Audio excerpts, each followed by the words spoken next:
Welcome to Techno Titan podcast. Hi, I am Pradeep Kumar and today we have our special guest Mr. Narayanan from GN Consultancy. வணக்கம். இவர் வந்து almost 30 இயர்ஸா MEP கன்சல்டன்ட்டா இருக்காரு. இந்தியால மட்டும் இல்ல, அப்ராட்லயும் நிறைய ப்ராஜெக்ட்ஸ்லாம் பண்ணியிருக்காரு. Let's hear more from him itself. எல்லாருக்கும் திருப்பி வணக்கம். என் பேர் நாராயணன். நான் ஒரு MEP கன்சல்டன்ட். 30 இயர்ஸ் எக்ஸ்பீரியன்ஸ் இருக்குது இன்டர்நேஷ்னல் அண்ட் இந்தியாவில். I've been working for Tata Group company called Voltas for 27 years. Then I was an project management company, Colliers Synergyல வந்து PMC project management ஹெட்டாக இருந்தேன்.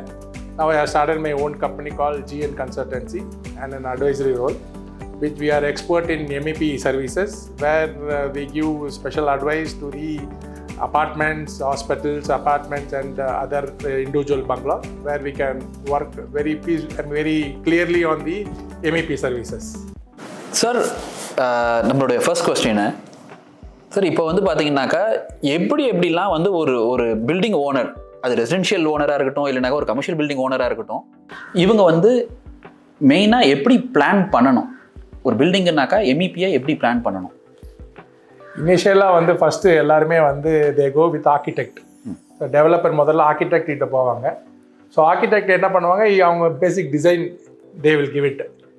பட் சில ஆர்கிடெக்ட் தேவர் இன்ஹவுஸ், அவங்களே உள்ளே பண்ணுற design இருக்குது. சிலதில் வந்து 80% they give out sourcing.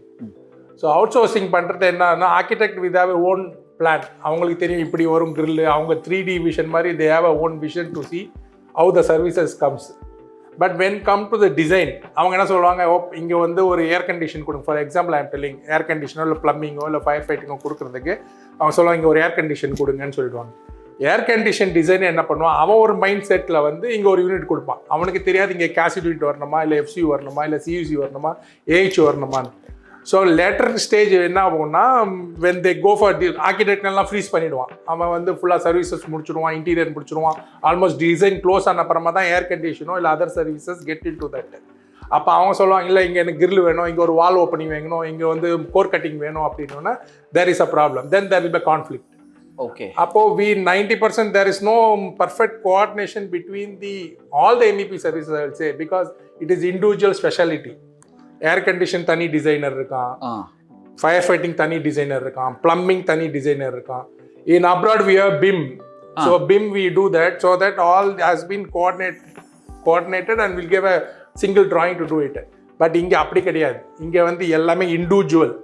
And we are to, if you have a designer who is a head for MEP, he can coordinate, he can make everybody together and give a drawing. But that 99% is not working out. So individually works on own stages. Then when we come to the services where we need to install it, அப்போ இந்த பிரச்சனை வருது, இது உடைக்கல அது உடைக்கல, இந்த problem இருக்குது அந்த problem இருக்குது. Okay. So that was the major concern. So architect should be very close to the MEP designer from initial stage itself, not only from the 50% when they complete the design. Okay. So அப்போ இதை over come பண்ணணும்னாக்கா அப்போ initial ஸ்டேஜ்லேருந்தே once ஒரு building வரும்போது architect உள்ளே வரும்போதே அப்போ MEP கன்சல்டன்ஸும் உள்ளே இருக்கிறது. Exactly. So when a developer யோசிக்கிறாரு இல்லை ஒரு ஓனர் யோசிக்கிறாருன்னா இந்த மாதிரி வீடு கட்ட போகிறேன்னா அவர் முதல்ல வந்து ஆர்கிடெக்ட் தான் ஞாபகம் வரும். ஏன்னா அவங்க தான் கான்செப்ட் டிசைன் கொடுக்க போகிறாங்க. Maybe you will take 1 or 2 3 option from the architect also. That is also possible. So அவங்க ஒரு கான்செப்டில் க்ளோஸ் பண்ணுறாங்கன்னா அந்த சர்வீசஸ்லாம் எங்கே வருதுன்னு அந்த ஆர்கிடெக்ட் முதல்லயே இந்த ஓனருக்கு சொல்லணும், இந்த டெவலப்பருக்கு சொல்லணும், இது இங்கே வரப்போகிறது, இது இங்கே வரப்போகிறது, இது ஓகேயா நாட் ஓகேன்னு. Then architect will give a design without an MEP சர்வீசஸ்னா வித் இப்போ இன்டீரியரில் இப்போ இந்த CSU வருது, இல்லை வந்து 4-way cassette, single way cassette, round cassette, இந்த மாதிரிலாம் முதல்லையே அவங்க ப்ரொஜெக்ட் பண்ணாங்கன்னா அவங்க 3D வியூ பண்ணுறச்சே it will be very clear. So that the owner also will understand where what it is coming. Okay. So that way we can eliminate the problem arised at the later stage. Super sir. அப்படின்னா நீங்கள் என்ன சொல்ல வரீங்கன்னா, ஸ்டார்டிங்கில் plan பண்ணோன்னா architects வந்து ஸ்டார்டிங்கே லே அவுட்டை base பண்ணி அந்த எலக்ட்ரிக்கல் பீப்புள் MEPயை கூப்பிட்டு எந்த மாதிரி போகுதுன்ற மாதிரி இருந்ததுனாக்கா இன்னும் மச் பெட்டர், இன்னும் நல்லா வரும் அந்த ப்ராஜெக்ட் சொல்ல வரீங்க. கரெக்ட். எஸ். எக்ஸலண்ட்.